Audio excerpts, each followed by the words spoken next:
What's up? What's up, everybody watching? Gonna deal with my ignorant self for a few minutes. If you are watching, thank you. If not, I don't care either way. I'm here to chat, here to talk.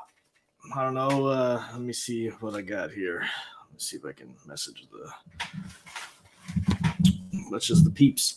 Anyway, for right now, I'm going to be chatting regardless or talking. But hope everybody's doing well today. Wanted to get on and do this weekly for me. You know, one of those things where I show up for myself. And that's what I'm going to do. I do this podcast on Tuesday as well with my buddy Ricky. And I'm also going to do this on Thursdays for my own podcast. I'm going to develop, different videos from it. Let me see if I can share the link. I did not share the link with people.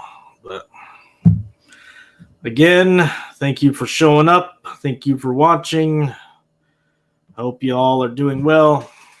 For those that don't know, my name is Josh, or JB333, as I prefer to be called.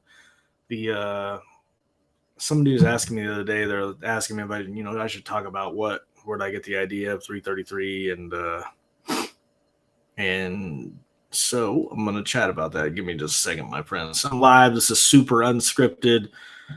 So here we go. I hope this is actually on Facebook and, the other thing, but oh well. Doesn't matter. Doesn't matter, okay? Doesn't matter. Let me send this to old Ricky.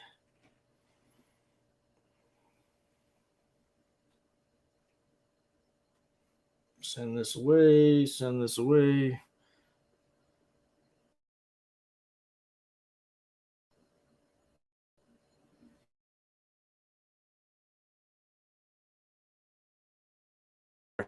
So the idea of 333 or 222, the idea of those are synchronistic numbers, as you would call them.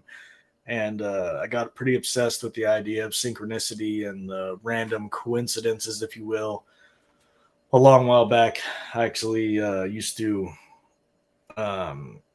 see the number 333. That's how it started for me. This was like in my 20s, and I was drinking all the time. And I would see this number so often all over the place in the most off the wall spots. And yes, again, you can say coincidences all day long. And I've had people say coincidences, but the fact is, you can write off a few times as coincidences, but after a certain point, you're deluding yourself. But in any case, finally, one day I decided I was going to look it up. To be honest, I was actually terrified to look it up because I felt there was like some kind of alien contact or something, just paranoia because I'm terrified of. That's like one of my weird fears. Like I'm terrified of little green men from outer space. You know what I mean? Silly, it's ridiculous fear. But hey, that's me, homie. K, that's me. So that was one of the things. I was scared as crap to look at it, and it is what it is. But I finally did, and it was. I looked up. Of course, you could look this up, and it'll give you a bunch of different reasons. But it eventually came to the idea of synchronicity, the idea that. You know what? I'll just give you the dictionary version of it right now since I'm chilling. Let's go to Google. What is synchronicity?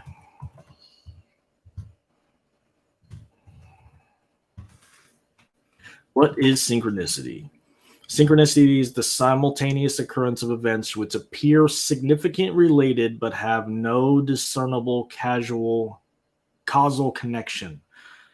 So it's like essentially a funny way of saying coincidences, but I think in this universe, it's silly to believe in coincidences. I don't believe in coincidences. I don't believe that there is mistakes. I believe that everything has its purpose, everything has its place, and that's just the way it is. Hard to understand, but I have a broad view of the universe itself, and I will start to cover that as I talk more because it's inevitable. I was actually, a few years ago, I was actually an addict. And, well, a few years ago, I've been basically an addict my whole life. Ever since I was old enough to get addicted to everything. Get addicted to video games, get addicted to candy, addicted to anything that helped me escape reality. I've been addicted to TV shows. You can be addicted to all this stuff. Food, everything. And it is all just a matter of escaping a reality because, I was coming from a place of trauma. I had a lot of turmoil going on in my childhood, a lot of stuff that kids shouldn't see. And what happens when that happens? You start to seek escapes. So, let's see, my brother's probably at work messaging me. So when you, not yet, bro. I'm getting people commenting on here on my thing.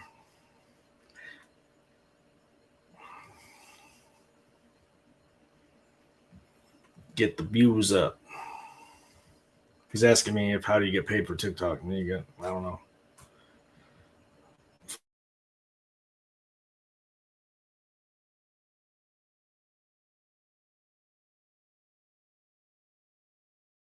If you're looking for an answer for addiction, like when you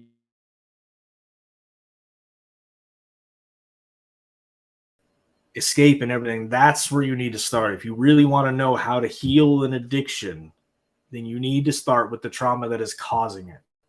Because they'll tell you, they mess around and tell you on the internet, everybody, you have a disease, and it kind of acts like a disease in the body. 100%, I can agree with that, but it is not something that you're not sick. You have, you're sick. I guess you could say you're sick with trauma, but you don't have a disease. You're not broken.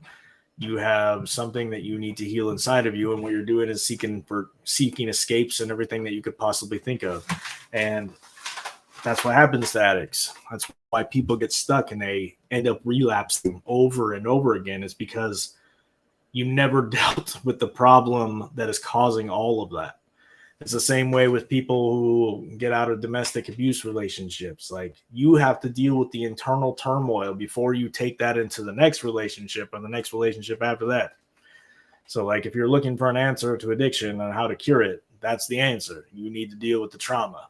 And almost I would wager just about every person who is addicted to drugs and alcohol has internal trauma. Everybody who's addicted to sex, everybody who's addicted to everything has internal trauma. Just about everybody you meet is addicted to something. They all will talk trash and be like, oh, you're a piece of crap, while they're getting drunk every night. You call the drug addict for smoking weed.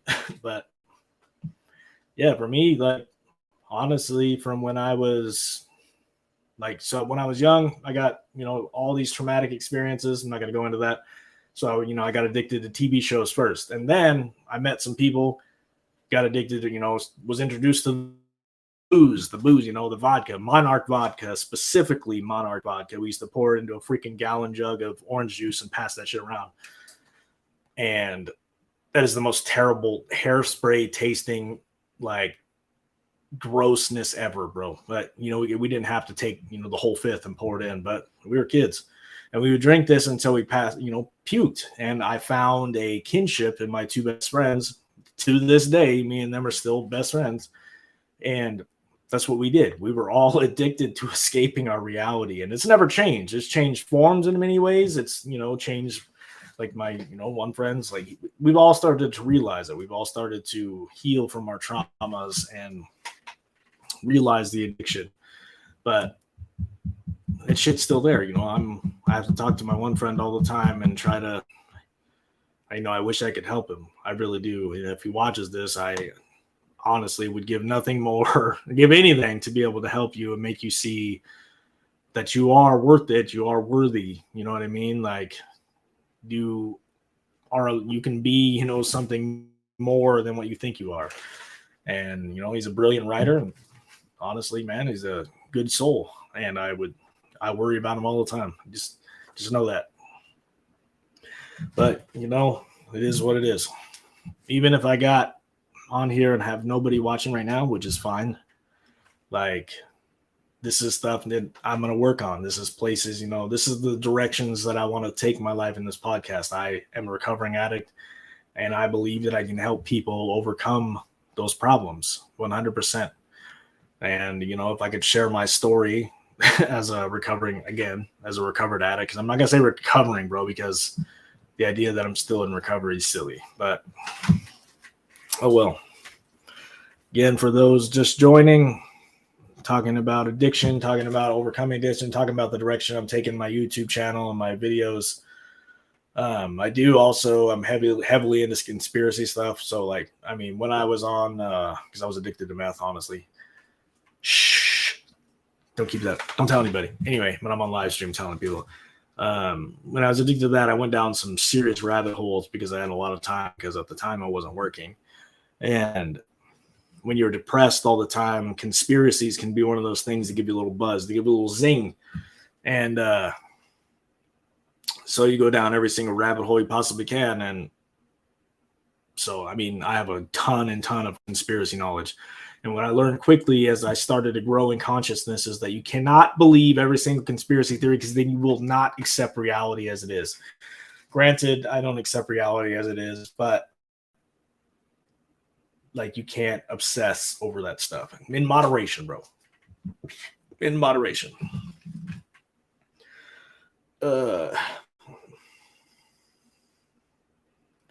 Let's see, I was going live at 7. Let's see what we got here. Maybe that's why these people are not jumping on. Let's go. Send it. Bro, if somebody don't come in here and chat with my ass.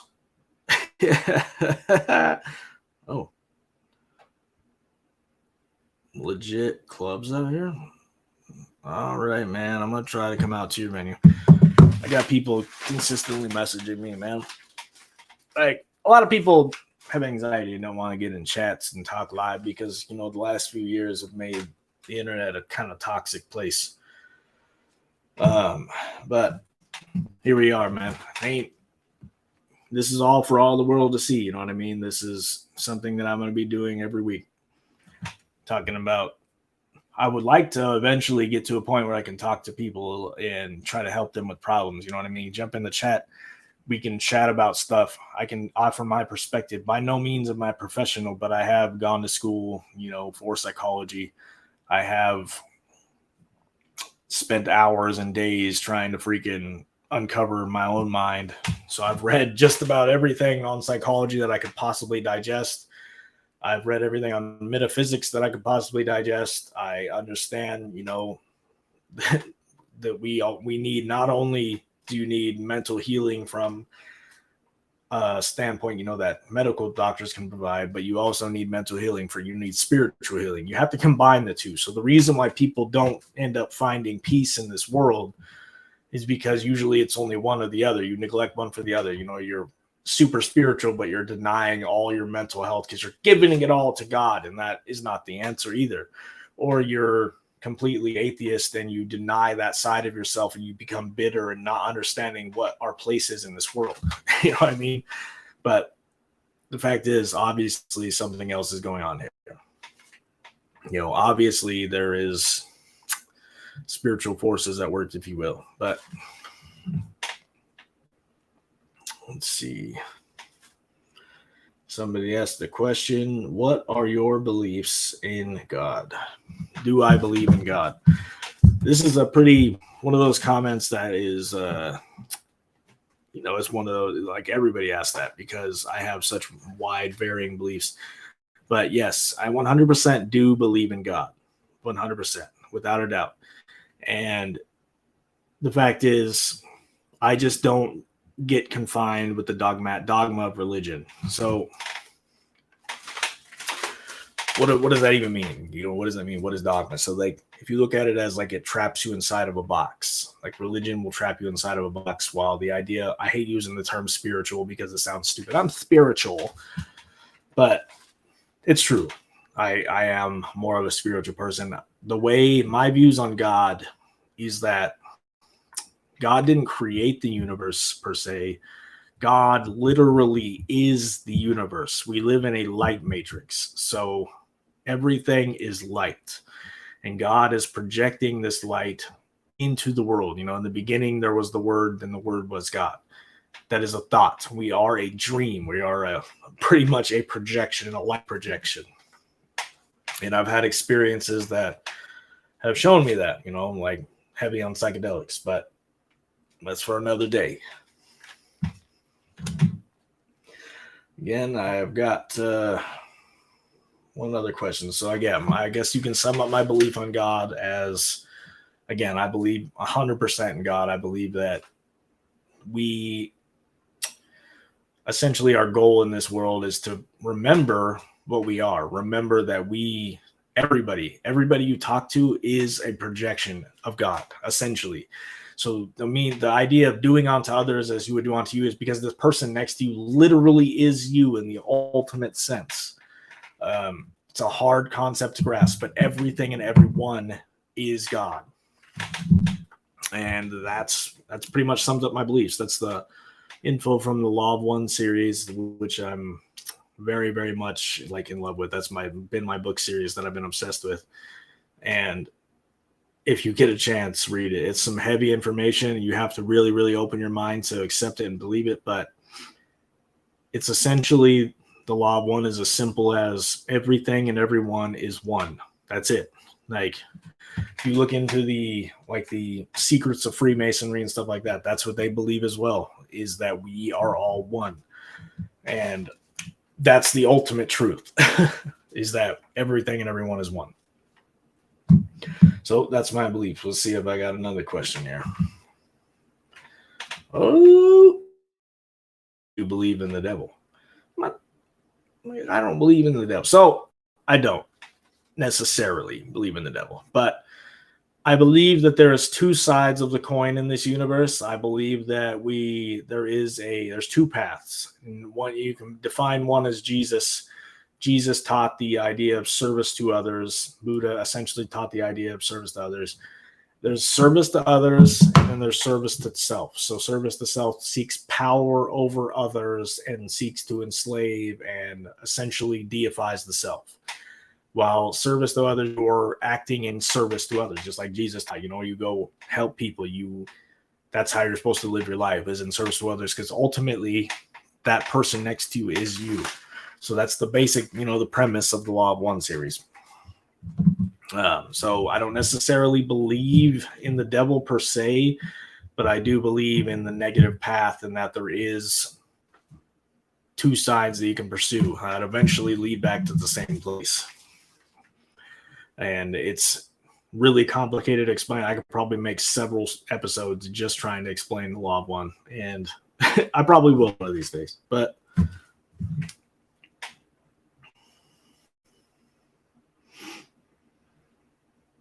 the thing didn't tell people that it was going on.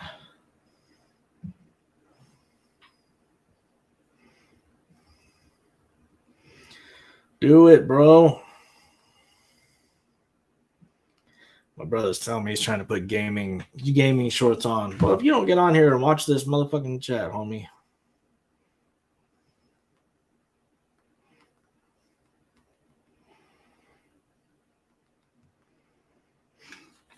Anyway, let's see. My one friend is filling me full of questions. How did I overcome my addiction? That is a big question, actually. So, how did I overcome my addiction? How did I stop doing it? Well, I actually sought. I eventually came to the point where I was so messed up on heroin and meth that I sought out, I went the methadone route. And the original reason, sadly, that I went the methadone route is because I was like, oh man, I'll be able to come off meth. But I had methadone before and I liked it. So my actual reasons were not good. We're not pure. You know what I mean? I'm still, people will say that you're not getting high, and I have nothing against medication assisted therapy. But the fact is, and I'm going to be straight, just like I've been straight in any of these, it's like you're not meant to stay on it forever. And what I noticed when I went to these clinics is that everybody in those clinics intends for you to stay on this stuff forever. They were so they actually tried to talk me out of getting off of methadone when I eventually wanted to taper off. But the fact is, I mean, you go in there and be like, yeah, I'm not feeling my medication. I'm still feeling withdrawals. They will jack up your meds. And I was all the way up to I think it was 110 milligrams a day of methadone. And for anybody who's ever taken methadone, 110 milligrams is a freaking lot, dude. That's probably eating 20 Vicodin a day, if you will. because methadone is probably double the strength of freaking Vicodin. And so that being the case, I started having all kinds of health problems because of that. And then slowly but surely I tapered down. I went down first to because I actually didn't go to the clinic for a few days. So they automatically dropped me down to like 80. And then slowly but surely I started going down like 3 milligrams a week and eventually got off of it back finally in 2018. Or was it 2018? It may have been the beginning of 2019 actually that I was actually finally off methadone. But I count my clean date as 2018 because that's when I actually finally quit doing meth, and that was the one that was hardest for me to get off. Heroin, that was one thing, and honestly, being on methadone didn't stop me from doing meth at all. I was getting high from both ends, and again, regardless of what people say, you could still get high from methadone 100% from these clinics. Like all you gotta do is say, hey, this stuff ain't working, let me get more. Lots of people are high on Suboxone all the time. And I have nothing against anybody doing that because, again, what I said in the beginning of this podcast is that you need to get down to the underlying reason of why you use so you don't relapse. So medication-assisted therapy actually has the highest success rate out of any,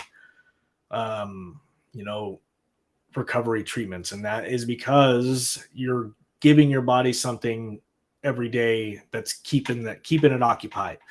But the key is to actually go through the therapy, figure out what it is that is causing you to want to use, and then going from there. Like for me, I know what it was. Like I have done so much soul searching that I completely understand, why it was that I went through the drug addiction. 100%. I had all kinds of nonsense from when I was a kid. I lost a child back in 2014. Me and the wife.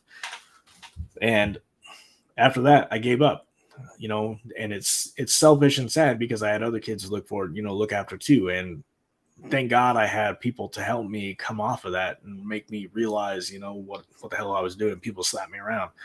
Then I had my sister, thank God, let me live on her lawn in a trailer to get I was literally homeless, lost everything.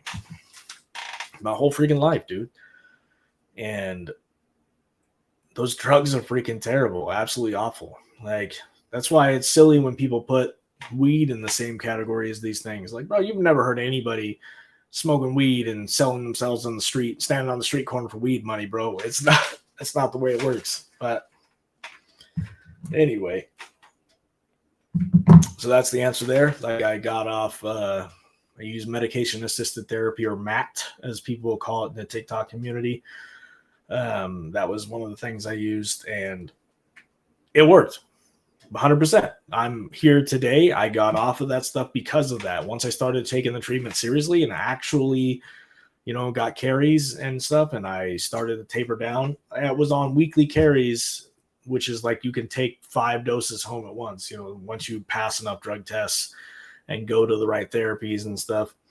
They give you the weekly carries. And one day I came in, did a drug test, and they failed me for cocaine, and I had never done cocaine. So I assumed that at that point I had just argued with them about coming off. That's why I know that they don't like people coming off. And all of a sudden I failed for something I hadn't done. It was stupid. So I was like, yep, I'm done. And I used kratom to taper off from there. And if anybody listen to this, that is a key, really good way. If you're going to come off of the stuff without going to rehab, without going to treatment, like kratom will help. It is a natural painkiller. I'm not saying that anybody should do it and get addicted to that too, but it does work 100%. It is strong enough to curb the withdrawals of heroin, of methadone. And honestly, the secret to coming off meth, for those that don't know, is you need anti-anxiety pills, because what that does when you come off of that is it racks up your nerves and winds you up so tight that you explode. And that's why people end up going back. So I got this freaking stuff called, I think it's like Phenibut. It's probably, I don't know how it's pronounced, but that's what helped me come off of that. It's godsend. Changed my whole life coming off of that shit. But, people are not necessarily watching right this second. But for those that do watch this recorded, like, talking about how I overcame addiction. I had a friend message me about that, trying to give me a little bit of material to talk. But yeah, that was pretty much, you know, how I came off my addiction to meth and heroin. And honestly, when I quit drinking back in, I think it's 2015, but when I quit drinking, it was because I went to other drugs. It's not really that much of an accomplishment, but in a world where everybody gets drunk all the time, I'm proud of myself, because like this is everywhere. You can't go anywhere without seeing alcohol. You can't go to any of your friends' house, any of your friends' party without seeing alcohol, literally everywhere. And that is the case, man. It's one of the hardest addictions to keep off of. I'm actually about out of time, but again, I'm going to be doing these 30-minute little videos here and there. I'm glad I sat down and did this because it's fun, man. It's good to get my story out there, and I want to help you. Like, if you watch this, join me next week at 6:30. I'm going to be trying to talk to people. If you want to chat with me, message me privately, tell me your story. Maybe I can help you. But don't suffer in silence. You know what I mean? I'm literally here to help you. I can help you maybe see a different perspective. I've helped lots of people I work with. I've helped, you know, all kinds of people all over the place. And the only way to do it is if somebody reaches out. But again, this is Reflections JB333, or whatever you want to call it, all over the place. I'm going to be signing off here in just a second. I thank for anybody that's watching to this point. You know, I know it's difficult to watch, jump on here at freaking 6:30 at night and watch somebody you don't know about. But again, I'm going to use one of these reaction buttons because it's funny. Does it work? Oh, yeah. It's the roof, bro. Let me know any topics you want to talk about, bro, because I'm telling you, I have a vast conspiracy knowledge. Let me know. Again, thanks for watching. One or two people. I don't know if it shows me Facebook people, so maybe there's more people watching. However, I cannot see because nobody was commenting in chat. It's all good, all groovy. I hope you all have a wonderful night. Many, many blessings.